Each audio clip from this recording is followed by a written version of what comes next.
All right. Good evening, everybody. Let's see if this is working. I think we're working. Oh boy. Okay. Hold on one second. I'll make sure this is here. Mute you. Okay. Nope. Mute you. Caitlin. Perfect. Run me through. All right. I think we're good. One audio feed here. How you doing, Caitlin? I'm great.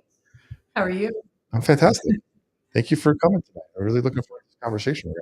I'm excited. This is my first time on radio. It's an honor to be Every week. It's my first time on it. here. You can't hear me? No, Vance can hear me. See, Vance is in the other room telling me he can hear me, making me worried 5 minutes before the show starts. And he's like, "Oh, no, joking." Got 1 minute to showtime. So we're going to talk about the VOLeaders program. And I'm really excited to learn a little bit more about this and what it entails and everything else. So what we're going to do is pop Caitlin off the screen here for a bit, get ready for the show to start, and then bring her back on when it's time for all the I'm excited. awesome.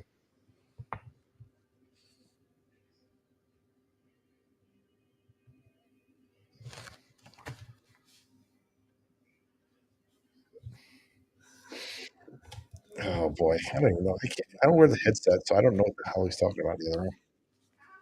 Learn this. Half a minute. Half a minute. That's what it was. 1 minute and a half. That's what that was. Yeah, that's what that ended up saying. I didn't think he broke his finger or something.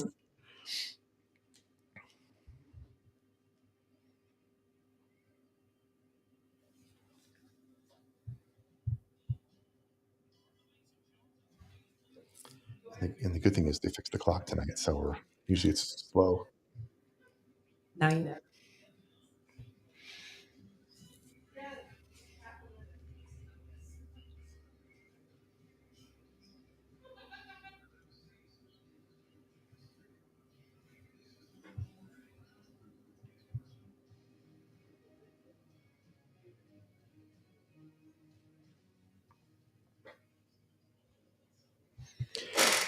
Good evening, everybody. Question for you. What does true leadership look like? Is it all about trophies and titles, or is it about the impact you leave behind when the lights go out and the game is over? Good evening, everybody, and welcome back to the Prosperity Lounge, where hope meets freedom and growth gets personal. I'm Joey Ruff, and I'm so glad you decided to pull up a chair with me today. Tonight, we're talking about leadership, and not just the kind you see on a scoreboard, but the kind that lasts a lifetime. Leadership that shapes students, communities, and even future generations. My guest tonight knows all about this firsthand. Caitlin Ryan is a former Lady Vol softball player and now serves as the Assistant Director of Student Athlete Development at the University of Tennessee. She is one of the driving forces behind the VOLeaders Academy, a program that equips student athletes to use their platform for positive social change, not just here in East Tennessee or Knoxville, but across the world. So let's pull up a chair. Welcome, Caitlin. Caitlin, how you doing? I'm great. Thanks for having me. I'm excited to be here. Thank you very much. Got your mic down. Oh my gosh, Can you hear me we're good. now? I'm testing out all my new boards and everything, guys. So here we are. I just want to start off when fans think about Tennessee athletes and Tennessee athletics. They think about trophies, highlight reels, chips, carrying goalposts down to the river, all those fun things. Missed field goals, won't go there. But there's so much happening behind the scenes. When people think of UT sports, what do you think they miss about the lives of student athletes off the field? What are they not seeing? What are they just not getting? So I think that list is very legit. Things we think of when we think of student athletes, especially Tennessee. Been very successful in recent years, but across all of our sports. I think sometimes fans get lost in the other identity of student athletes, and the fact that they are student athletes. We don't always think about the fact that when they're not at practice competing, we don't see them on TV, that they are normal college students navigating life, and they're also normal students who are in classrooms uh, on campus learning and for what life is going to look like. We know that not all of our student athletes are going to go pro in their sport. We hope a lot of them do, but for the vast majority of them, they are preparing for a life that is professional athletics. And so I think a lot of times fans don't always see that piece. It gets lost. Now, I know I told you before we started, I had a certain order. I'm flipping the script up. Okay, keep me on my toes. I want to actually start in your journey. Tell us a little bit about yourself, your story, and then how you got involved with VOLeaders. So take us back a bit. You're a high school athlete here in Knoxville area, Yes. West High School. Yes. Rebels. All right. Long time ago. So you're playing high school sports. You're growing up playing, did you dream of playing collegiate sports? Or were you just that It's been a while. good? Okay. Now I will say so. Come from a sport family. Mhm. Everyone plays sports and generations beyond my parents. It's always been a really big focus in my household. Growing up, played things. It was actually my mom who got me involved. She signed me up for basketball when I was 7. Um, and from there, reached out into really everything else.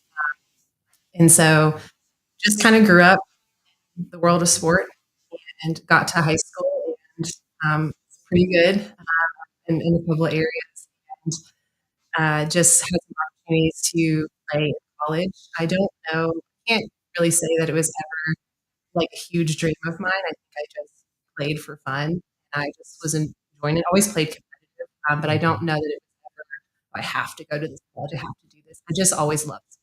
So when the opportunity presented itself, I knew I wanted to, and ended up coming to Tennessee softball for the Lady Vols. Had a wonderful, wonderful experience.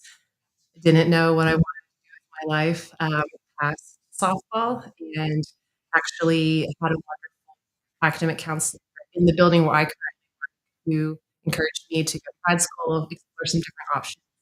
And when I did that, I also got a graduate assistant. I started working, which is where I currently work now. And so I was working through through my grad program, finishing my degree, and then I think the stars just aligned, and there was an open position when I graduated, and I got it, and just kind of stayed there. I've had a couple of different roles. I started on the academic side, and now I'm in development. And early on in my career, we started to talk about within our office, talk about leadership and sport, and just at a place like Tennessee, student athletes have this incredible platform. People, no matter what sport you play, you just have the ability to influence. I saw that when I was a student athlete. I saw that when I was early in my career. I see it even more now. So we started to think about what can we do with that? What does leadership look like? What does leadership on your teams look like? How can we help create great leaders in life? We talked about it for probably 2 or 3 years, and then it took us a while to get everything in order, and eventually the All Leaders Academy was born out of that. Now we're at our 10-year anniversary. It's kind of a dream come Wow. true. Yeah. Um, I was going to have you take me back to the recruiting process and see Okay. what that was. So I talked to Patrick Green a few weeks ago from the Ice Balls hockey team. He told me about his recruiting process and coming to Tennessee and playing club sport versus playing, had the opportunity to play, the NCAA's Division III hockey is weird with their setup and how they do it. Club sport is highly competitive. Take me through your process. Did you have an opportunity to, as they say, wind and during the recruiting process? Just had multiple opportunities and visit campus. What was that like for students during your time? Very different. Your process was different. Now it starts really early. Kids are pretty young when they start to get identified. They also start playing competitive leagues a lot sooner than I did. And I think for me, kind of the era that I was in, didn't really start until you were a junior, maybe a sophomore. And it was a lot of reaching out to coaches or teams. Softball, you would go and play in maybe some of the big tournaments out in Colorado or California. Coaches would be there to watch. That's kind of how you met coaches. Now there's so much social media involved. There are high school games that are broadcasted on ESPN. There are people all over the world who are great at the age of 14, and that just didn't exist more so when I was growing up. You had to put in a lot of effort. For me, Tennessee was by far like the, I guess, the highest like echelon of program that wanted me, and so didn't really entertain anything else. And I always said I would never go to Tennessee because I'm from Knoxville, so a good period of my life in Knoxville, and I just wanted to get out, explore the world. But then Tennessee came calling. They were definitely on the up and up program wise, and sadly enough, my dad offered me a car to stay. I know it's kind of funny, what's a priority when you're 18, but at the time we were kind of sharing a car, and I was like, "This is amazing." And so it just the stars kind of aligned, and I ended up seeing how it was. I think it was great. I loved being in my hometown. Never felt like I was stifled by that. I liked having my family close; they could come to all the games. It was cool to see my parents kind of like, adopt my other teammates. A lot of teammates from the West Coast. They ended up being extremely helpful, I think, in a lot of ways. People who are 18, 19, 20 years old, they need some parents sometimes. Ended up Oh, doing a lot for them. I love that. I also had a parent, dad offered me a car to stay. I went to California. I was in Jersey out of high school, and they offered me a car to stay home, and I still went to California. You missed out. I or no, if I didn't go to California, I got married. And then, obviously, because it is, dare I say, home sweet It is. home. Reluctantly, when I was younger, I didn't want to accept that. Now I'm all about it. What were some of the biggest challenges you faced as a student athlete at the time? You were a student athlete. I think the biggest challenge probably, I growing up, I was athletic. I was good in my sports, and we would practice, not nearly as much as we did in college. And so I think when I got to college, it was definitely an adjustment. The time management was a huge adjustment For sure. because you have to balance. You also have to go to class. You have to do that on your own, and it is you have to figure out how to manage your time and Pesky last time. yeah, and doing all the studying, the tutoring, and all that fun stuff. So then it, is a lot than I'd ever done, and it was every day of the week. And then you add in strength training, which I never really did. And then we got into season, and you would travel, and we would sometimes be on the road for 10 days straight, and you have to keep up with your classes while you're gone, which is very hard when you're 19 and you're in California and you'd rather just like have fun on the road. So there's a lot of life lessons I think you learn through those experiences. I think the time, like balancing time, was the toughest adjustment. Okay, so I mean, you could pretend you're taking a marine biology course in California, and you're just on the beach, and it's part of class, right? Exactly. And you- 100%. Happens all the time. Oh man, was there a mentor or coach or moment in your student athlete career that shaped your own leadership path while you were competing? I say this all the time, and I say it to her face too, so I hope it doesn't embarrass her. But one of my well, she's the head softball coach now, but at the time she was the co-head coach, Karen Weekly.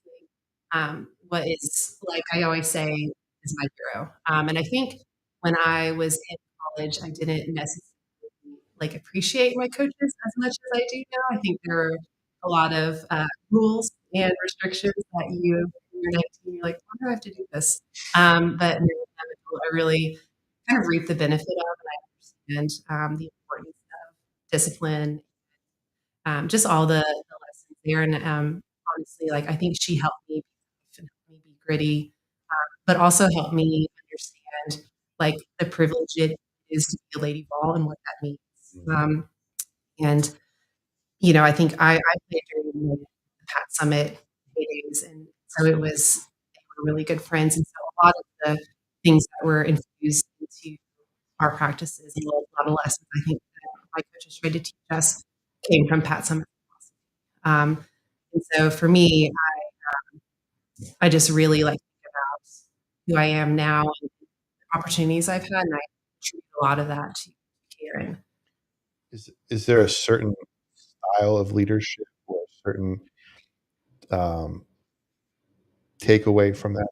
You then in your career now in all leaders see yourself going, there's a logical start point to this. And what I preface this by saying we've talked about 3 different types of leadership styles on the show. We've talked about leading from behind, leading from the side, and also leading from the front. And all of them have their pros and cons. Some are more effective than others, but given the situation, is there a certain style that you gravitate towards? Do you want me of those 3? Well, if Yeah. you have a 4th one, let me Okay. know. Well, so we actually in my program, we talk about that. It's 360-degree leadership. Oh, so That's that's I was only 720 or no, well, I yeah. was 7 I was I think so. I think half what of I them, so three-quarters of the way it's you don't need that. You're an adult. You don't need math. there. It's just Um, so I would say, honestly, I think I take like pieces of each because I think there are places in my life, my profession, where maybe I am at the top.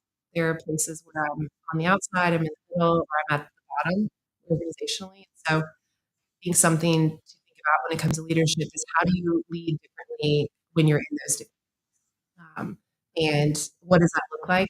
Um, we talk a lot in our program. You don't have to arrive leader. You can be a leader right now. You don't have to wait until you're the oldest or you score the most points or you're the person who like, just put like the C on your jersey and you're a captain.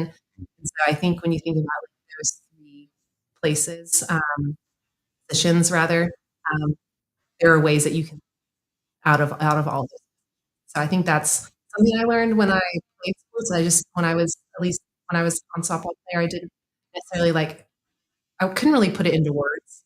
But I think when I reflect on it, that's what I saw because you kind of progress through all those different spaces when you're a part of the now, is there there's a phrase that goes around, leaders are born, or leaders are born. In your experience, the the natural aspect, people have this in them. It just takes the right person in the right situation to bring it out of them. And it sounds like the Ball Leaders program or what you're developing is bringing this out of people. But also your leadership style is 360 leadership. It's finding the right right person in the right moment. And hey, how you lead me is different than how you lead the next person, but you have the capability to find what's working for them and usher them through. You got it. Yeah, that's it. We're done. No, I Something think that no, you're spot on. I think that's a kind of on day one in the program. We tell students essentially that, in that everyone has you have different lived mhm, experiences. Um, they're there for a reason. You just see something in them and want to help bring that out or develop it or whatever that looks like for them individually.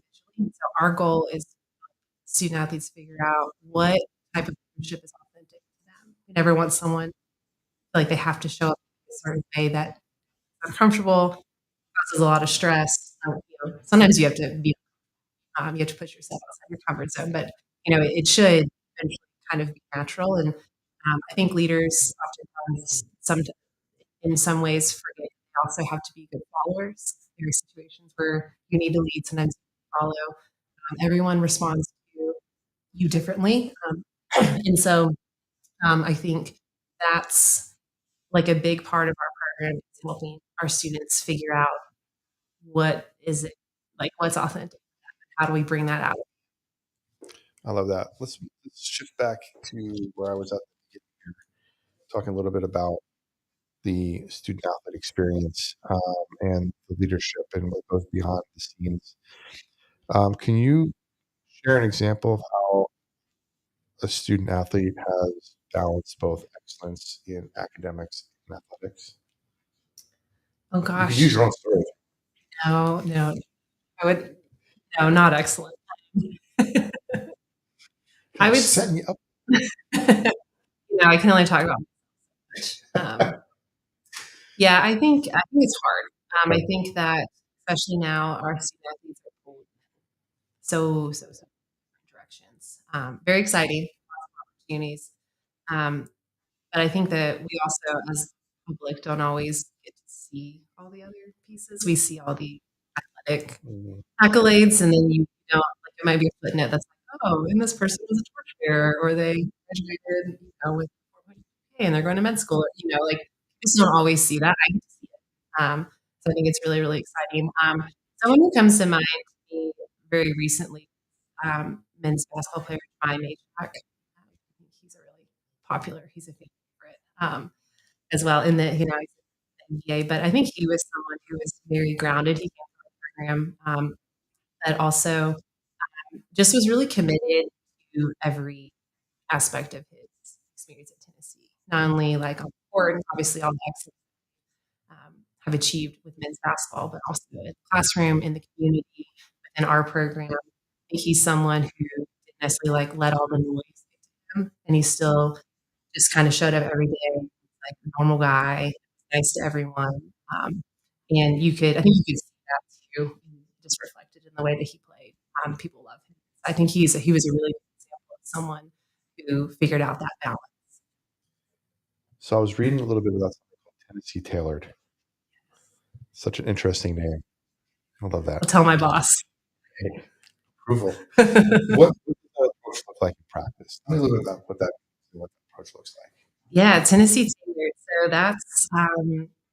that's what we call the kind of the program and the division that I work out of. We're in the Thornton Center building. It's next to the track on campus. If you're down there and want to know where it is, but our program is Tennessee, and so we have a couple of different divisions that make that up. We have the academic side, student athlete development, and then student services. And so within that, there's a lot of different programming and workshops and opportunities for our student athletes to be part in. And kind of the same way as when I talk about leadership, everyone comes into college at a different place in their career, academic, or personal, just personal life. Mhm. They need different. Not everyone comes in and needs a level of support that maybe another individual does. And so, but in our program, the tailored part, like it's literally our logo has a needle on it, so it's supposed to be like tailored, like a suit. And that part is the idea that we offer a whole bunch of opportunities for our student athletes, and then they get to kind of pick and choose what they need, what makes sense. Now I'm in their ear a lot, being like, I think you should come to this career event because it'd be great for you. Or we do a lot of financial education. So for our student athletes who are maybe partaking in NIL deals, starting to have more money than they've ever had, I might be like, hey, you really should come to these financial workshops, do a one-on-one session, kind of make sure that you know what you're doing in that space. Especially like our upperclassmen, those are the ones I focus on a lot, because again, your sport may not be your forever plan, and so it's nice to have. We call it kind of like a parallel plan. So even if you were thinking that you're going to go on and play pro for however many years, let's just be preparing for something else just in case you need it.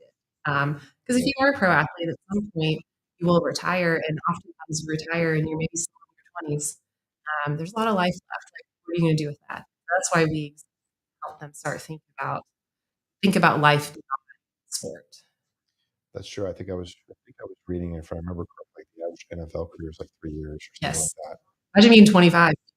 Wow, and you didn't even make the big paychecks yet. You Yeah. already a small deal and you're done. You have to live the rest of your life with trying to find income to replace that. Ugh, imagine. Many of the students that are coming through nowadays, not just for sport, but in college itself, are first generation students. What are some of the challenges you see them facing, and how do you guys support them through that transition?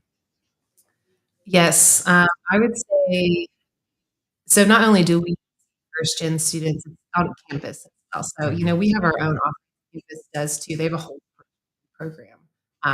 We try not to be a complete silo with student athletes. We try to integrate a little bit greater campus. But I think oftentimes that our first generation is it's a little bit harder for them.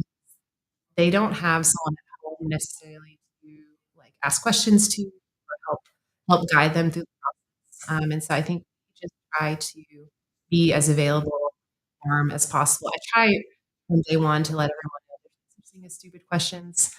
If you have that question, someone else definitely has that question because it's a big transition.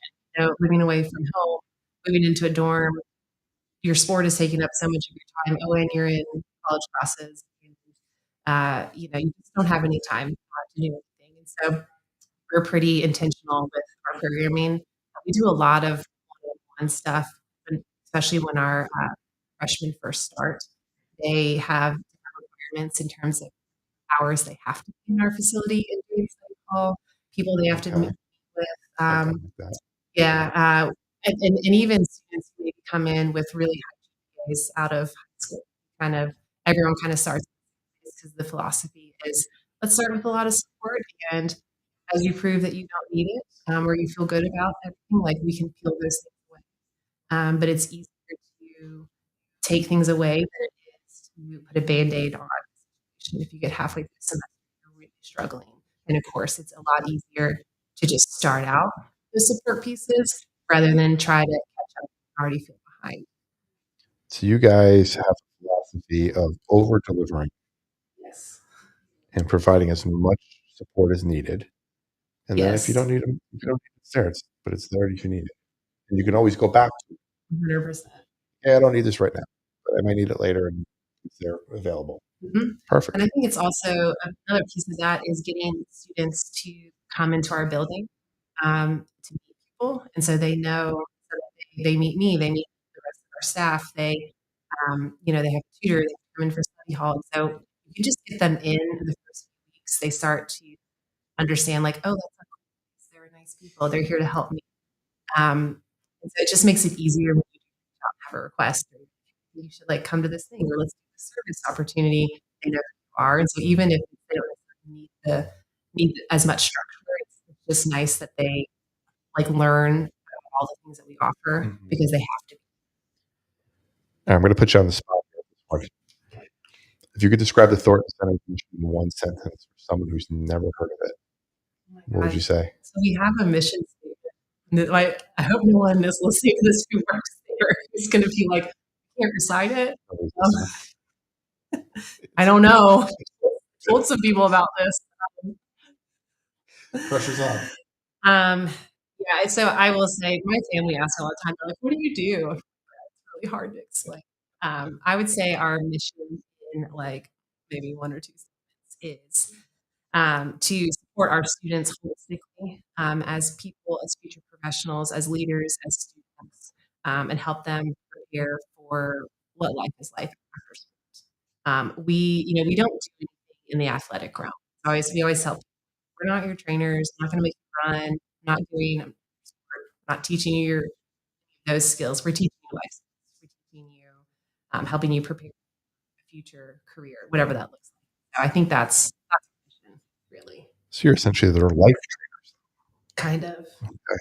I mean, yeah, to a point. To a point. Right.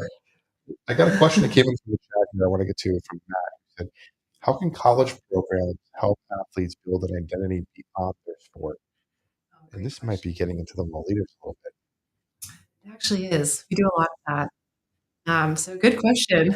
Um, So we actually we address this in a couple of different areas, but it is really heavy in our VOLeaders program is kind of like that self identity piece, and so it's understanding that you have more value and more worth beyond points you score, the games you win, the trophies you bring home. I think it's helping our student athletes realize, even though right now the salient identity that we have is probably being an athlete. I usually tell them, I'm going to give some of our own background. Like for me, I don't really identify as, now that I'm out, just knowing like identity.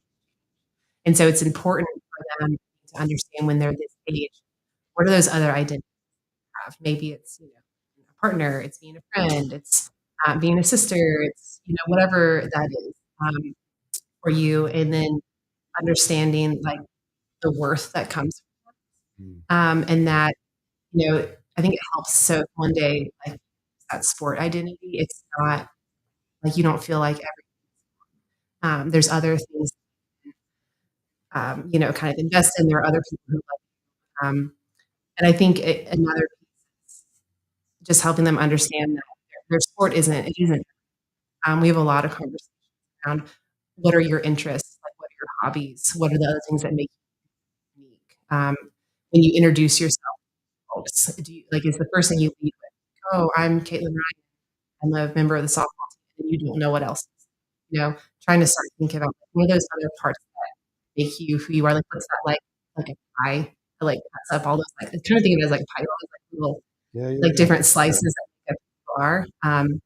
That's like kind of the visual that we use when we like put it on the screen, and just help them see that there are other parts of who they are, and those parts are and sometimes I think it's encouraging them as well to get involved in something if they can that's not sport.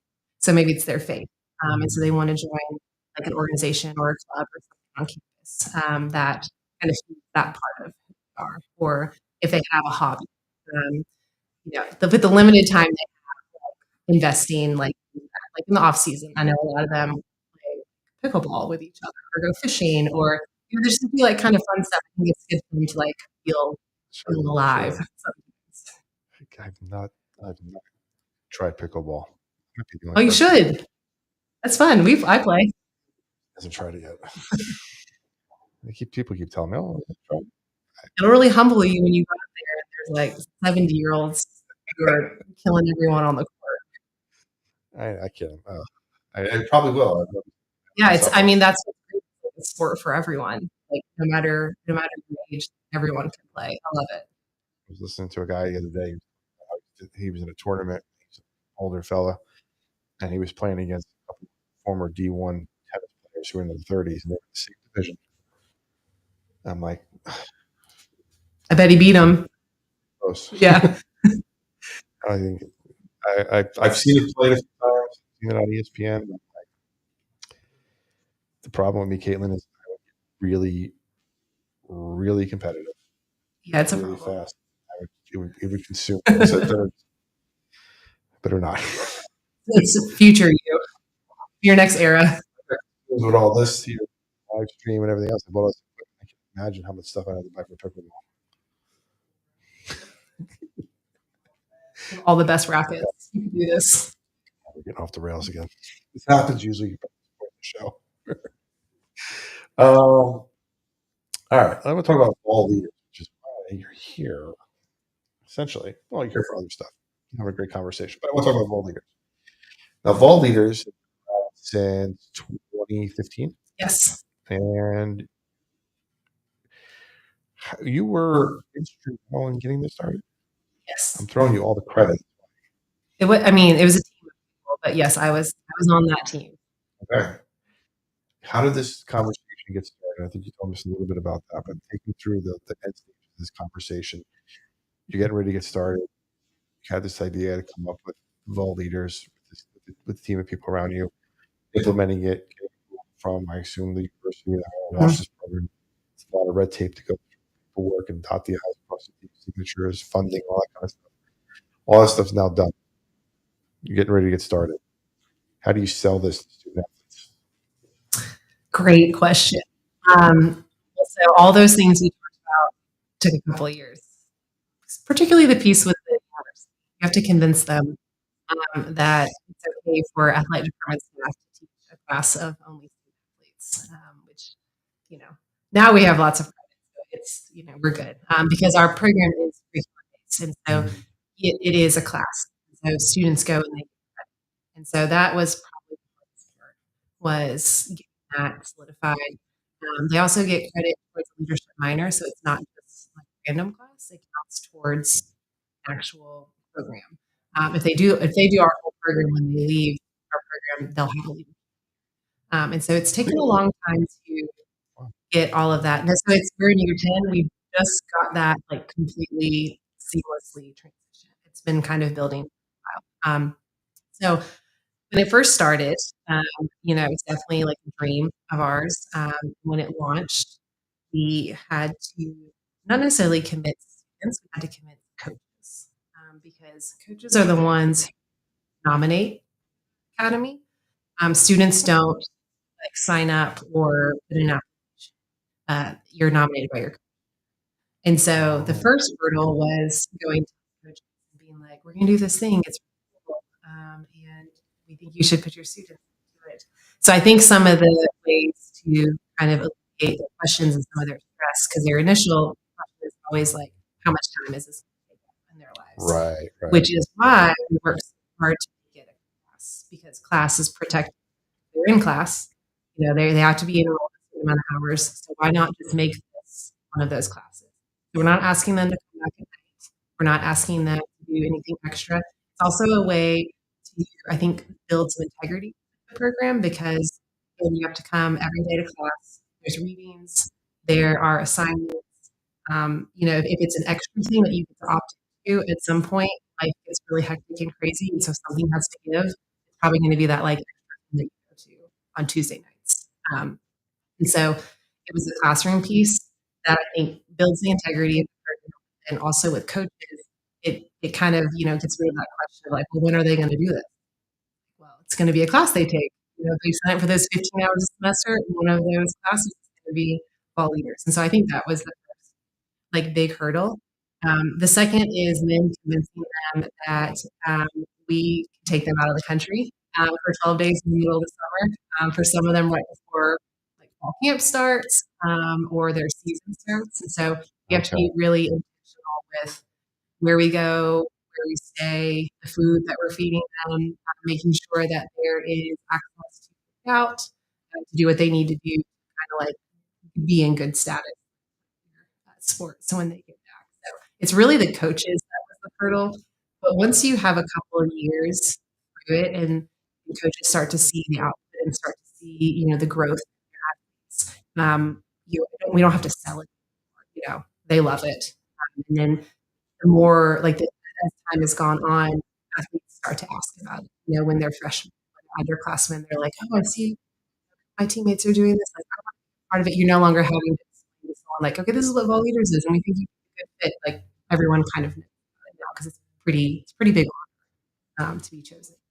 So what's the impact been like for the coaches? Have you gone back to them after so many years of being in the program and saying, I'm sure sure they have, but what's the impact been like having now these leaders go through the program, get the training, some of these trips that you've talked about, come back into spring camp for football and kind of spread what they've learned to the other athletes? How are the coaches responded to seeing that like permeate through the culture of the different teams that these students have now had this access to?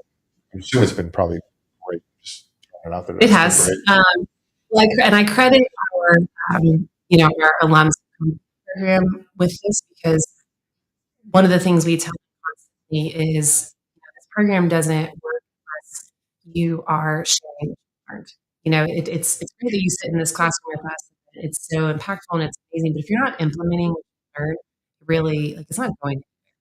And so not only do you need to, be practicing and using, takeaways from class, we have some assignments where they are required to talk to their coach. And so they are required to have a conversation around what they're learning, what their coach is observing. They ask for feedback.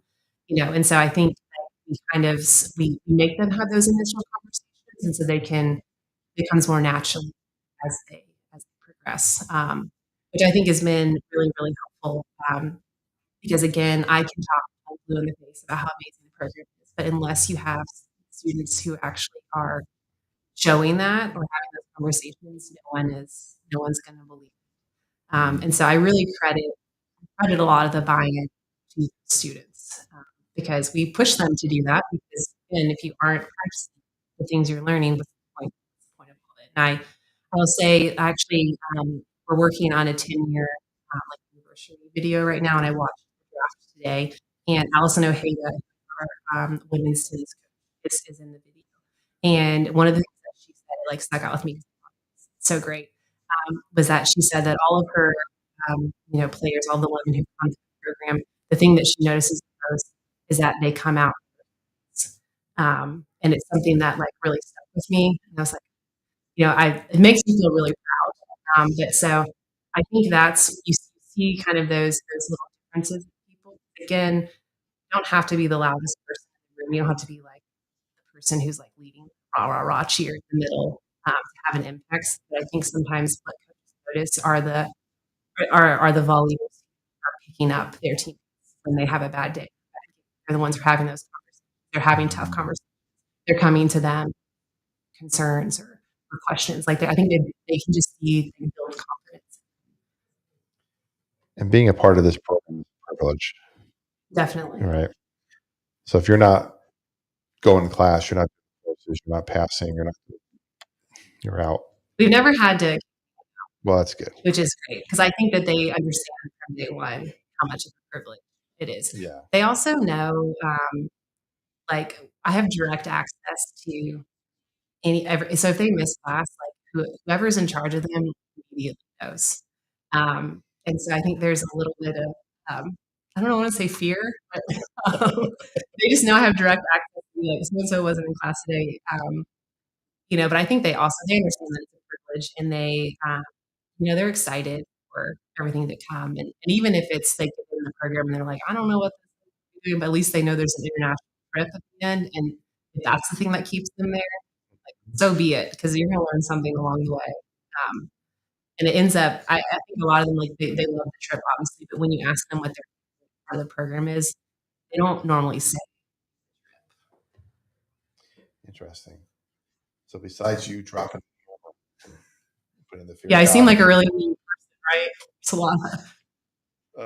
you mentioned this trip. I want to talk a little bit about classroom work versus in developing the leaders, actually the real world experience of the retreats and trips that you guys have. Have you seen when those happen? Uh, Not necessarily when you see when it happens, but you've seen that experience sort of kickstart somebody or elevate somebody being in that real world situation. You only do so much in the classroom experience of any course that you take, anything that you Mhm. learn, but real world practice where you can see people really start to grow. And I'm sure in your situation with the Ball Leaders program, that's happened. People see things in maybe the program or relating back to where they've been going to these overseas trips and really putting themselves in situations that maybe none of them have ever been in before. The growth that comes out of that is probably exponential Oh, and what? Yeah, empowering. 100%. We learn a lot, and obviously, but you take it to another level. You then experience it in Hmm. person, and so I think that's normally where I feel like I see people, like, growing before my eyes, because through the year, I can tell you can see people gaining confidence, finding their voice, and it's always interesting who relates best to, like, certain topics, like, who kinda, like, hones in on things.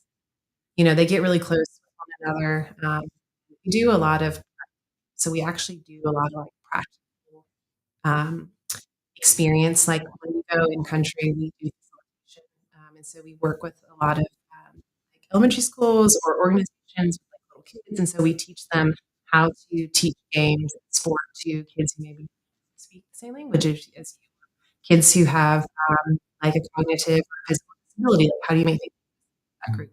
And so we practice it, but then when you see them actually do it, day one they're good, day two they're better, day three they're like you can actually see it growing, and I think you see like I think it's like things click. So we talk about stuff in the classroom, and they're like, okay, I understand this, and then they go on the trip, oh, like really understand this.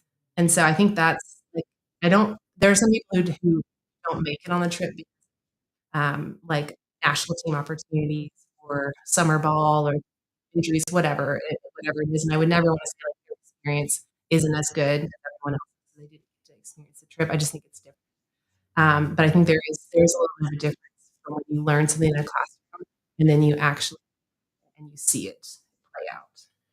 That we say that math is universal language, but it seems like sport is as well. Yes, Because as soon as you go over there and stop the ball around, everybody knows. they do. Soccer is everywhere. That's kind of our example that no matter where you go in the world, throw that out there and people do what to do with it. It's really cool. It's the unifying power of sport. And that's we talk a lot about that. I teach a lot in the spring. We talk a lot about the power that sport has to cross like any kind of identity or barrier that you think exists. Just put people together to make them play. And like you'll just see like bridges come down. It's really cool. Now, do you get to go on these trips too? Oh yeah. Okay. So it's like, oh, I missed out as a student athlete, but now you get to go and live Oh vicariously. yeah. I've been all over the program. Can you share a story from one of these trips that really shifted your perspective from a student athlete's perspective? And maybe you looked at it and go, yes, this is why we're doing this. I'm sure that first trip was probably really, let's see how this goes. Yeah. It's like, well, it worked well, but there's probably something that you see and go, this is why you're doing this. So many. I gotta figure out which one I Okay. want to pick. Okay, I'll talk a little bit about Bill. Okay. People know who he is. Put that out there. Wonderful human. Obviously, he football player. For anyone who doesn't know, recent grad from Tennessee football player. Um, owns a lot of records. I think he's with the Browns, Bengals, one of those in Ohio right now. In his first season, but in his year of all leaders, he just has a big personality. He, is someone who like walks into a room and like there is no stranger. He'll talk to everyone. He's not too big or too cool for anyone. And so I think he always did such a great job in our classroom making everyone feel valued and welcome and like they mattered. Um, and he's also just like silly, so he's really fun. But when we went on his trip, went to South Africa, and when we were in South Africa, we had a day where we met a little boy, and Simpiwe is um, he's an amputee. He lost the bottom half of both of his legs, parts of his arms. He was very sick as an infant, so he had some surgeries, and so but he's an athlete. He's a runner. He has blades, so he runs on blades, and so we met him at one of our organizations. He's very very fast. He like owns a lot of national records. He's going to be a Paralympian. Like he's big time. Wow. And so we met him, and him and Dylan just they were buds, super buds all day. They filmed a funny like cute little video together, but and then they actually were on a South African television. They for some reason I don't know how this happened, but they got on like a like sport talk. So they formed this. I know it's random. I'm not doing that justice, but they formed just a really like beautiful friendship, and they still talk. And when we were back in like we came back from our trip that fall, um, Dylan, like I think it was on the same day, Dylan set the touchdown record for Tennessee, and Sipiwe set the national record like, in one of his races. And there's a video of them like on a call together, talking about their race, keeping up. And so I just think about like, experiences like that. I love all of our athletes who come to the program, but I think about some of our athletes who are really high profile. And you could choose to be like cool for school and just kind of do what you need to do to get to the league and make all your money and not really invest in engaging someone who just was like the opposite. Really always just made everyone feel welcome and like mattered. And I just think about that in particular in South Africa and that connection. It's really easy to make connections in country and then be like, oh, that was cool. And then leave and like have a conversation again, but like they're still friends, which is so cool. Yeah, that's amazing. That's a great story. Um, some alumni actually gone on to start nonprofits from this, do community projects out of this. What's it like to see their leadership ripple beyond UT? Oh, it's so cool.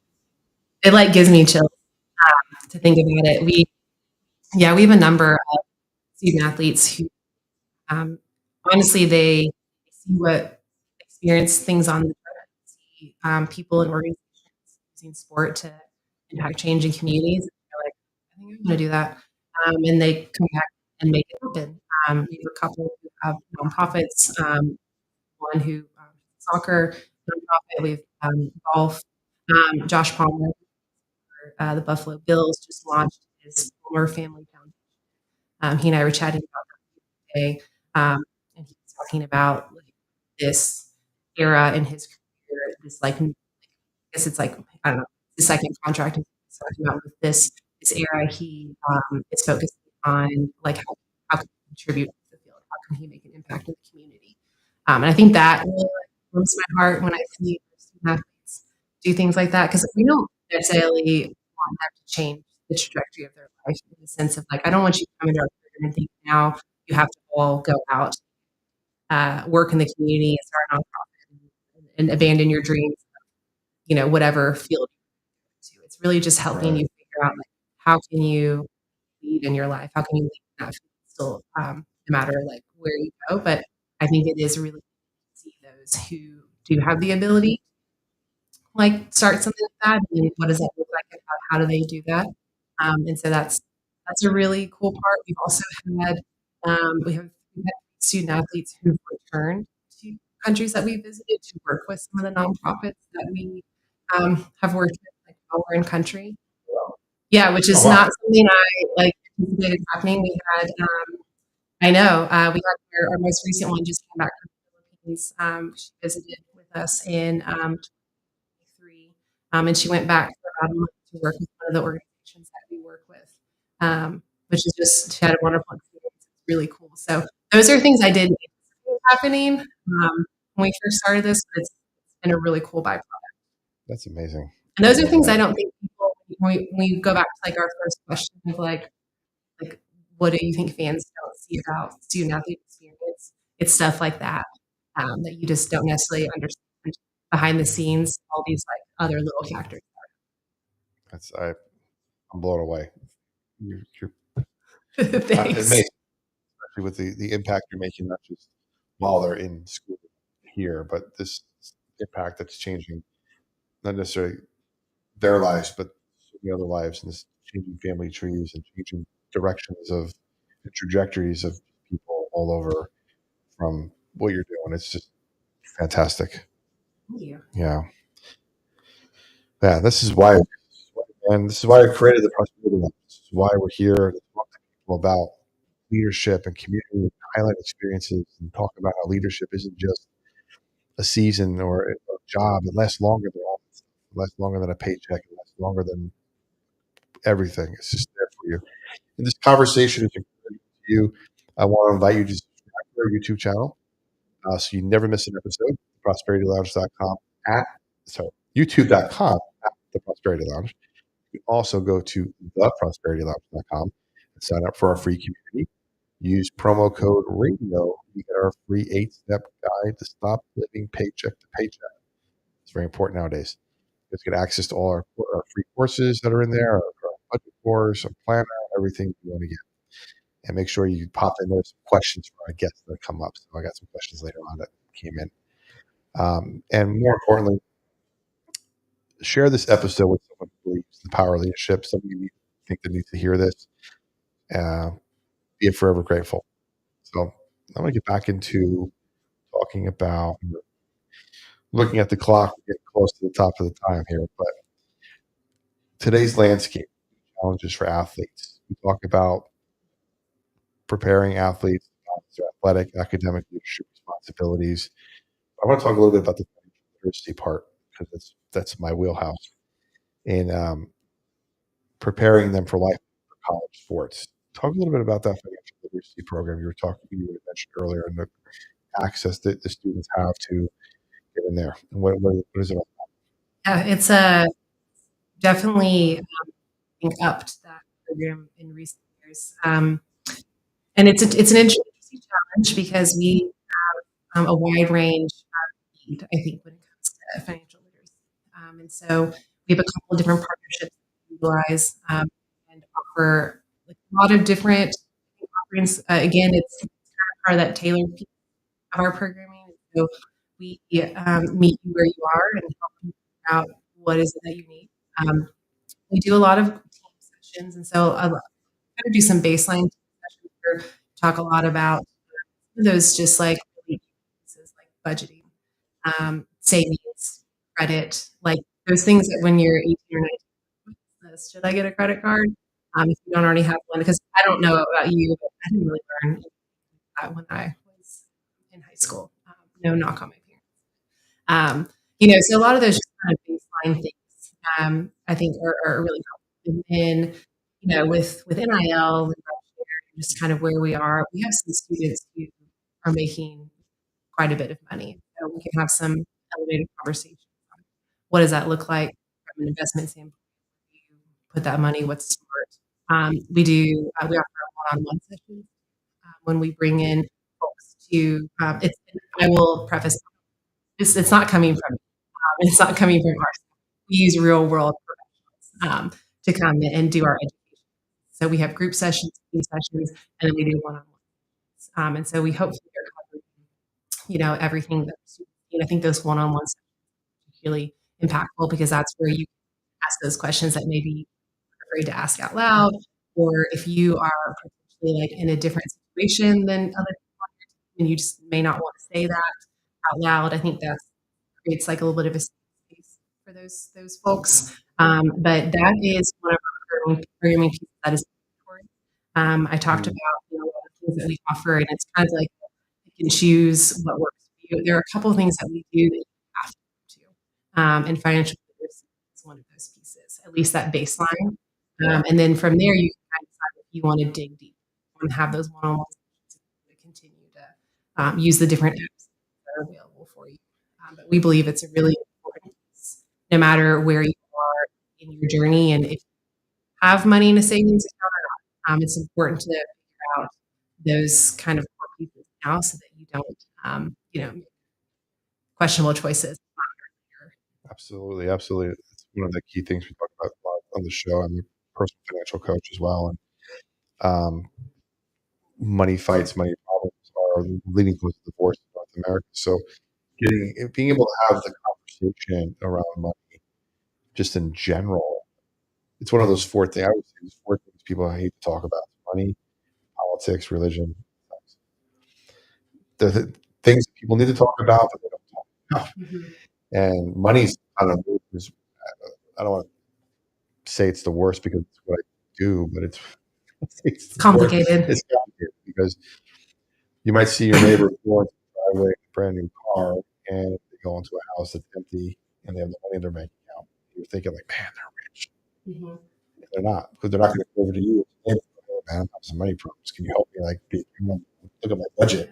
They're not doing that. So having those initial questions, giving them a safe space to have these questions asked, because like you said, financial literacy in college schools, it's just not. You don't know how to balance a checkbook. You don't know what a savings account is. You don't know what a 401k is, retirement, or any of those big basic things that people should know. They're not being taught. So kids go to college and they want a lot of money, and I don't know doing it except spend it. Right. And yeah, like you said, questionable choices sometimes happen. Fit nicely. Uh, so what role do local businesses and organizations play in this program? Do you have an opportunity for people in the community to get involved as mentors or to do, like you said, those courses and certain things? What's the opportunity for people in the community? Yeah, absolutely. A huge part of what we do is professional development. And that looks a lot of different ways. But we are always of places who are willing to host student athlete interns, whether that's for a full internship or like a mini 2 week experience, or students who are interested in certain fields. They just don't quite know the questions to ask, like job shadowing, mentoring situations. Really, I think the sky's the limit when it comes to that. Again, I think student athletes, oh, they only play, they only care about their sport, this and that.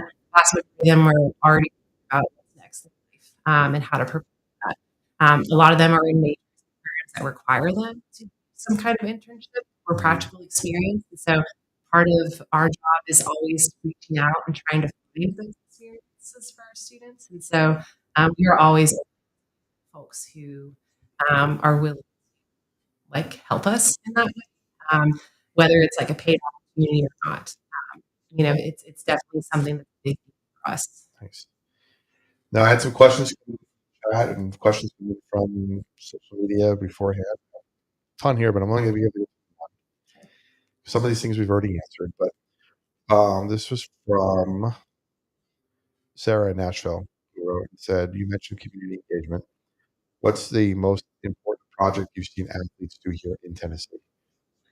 Oh, in Tennessee, Hmm.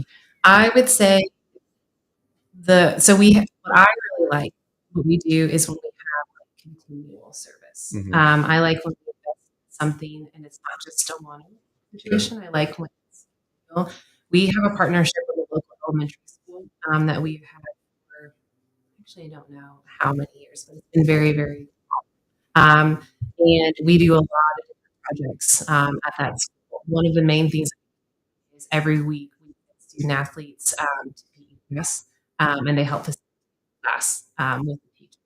And I think for that population it is really impactful. One, because it's a population of like it's lower incomes, and then I think it's always nice for those kids to see people in college and to see like, hey, like this could be kind of like in that Hmm. way. And so that's one of our students. And I like it every week. Send students every single week because I think you can have continual impact because you're showing up on a weekly basis. It's not just a one-time thing. And so it may not Yeah, seem like a really big hitter, but I think like over time love that. And one question that came is, what position did you play? in softball. Yes. Oh, I was infield. So I mainly played like first base. I can kind of play wherever, but I mainly was infield, a little utility. Um, kind of all played all over the place. It'll be versatile, right? Yeah, but mainly.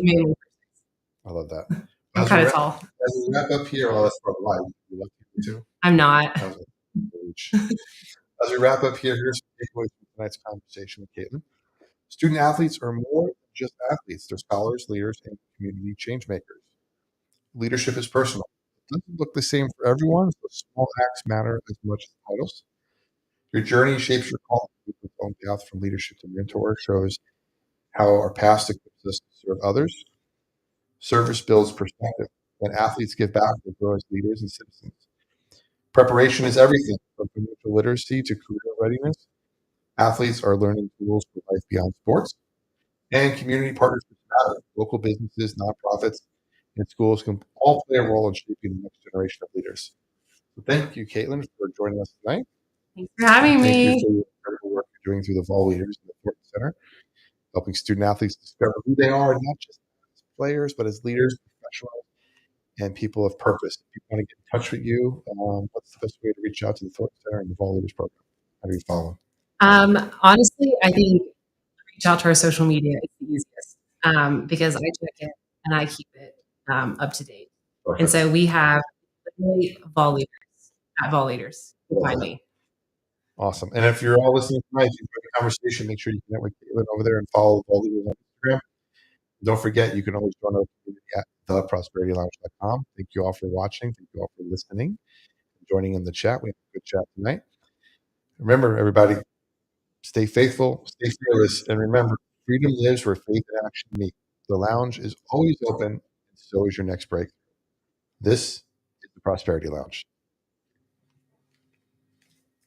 Thank you, everybody, for hanging out tonight. Appreciate you all. Until next time, have a great night. This is where momentum meets the sun. Good? The Prosperity Lounge, yeah. Well, that wasn't as scary as I thought it would be. No, it was easy. I mean, I talk about this stuff all day, so hopefully you're listening like it. Usually it's just like 4 or 5 people that go in there and talk about whatever, talk about pumpkin spice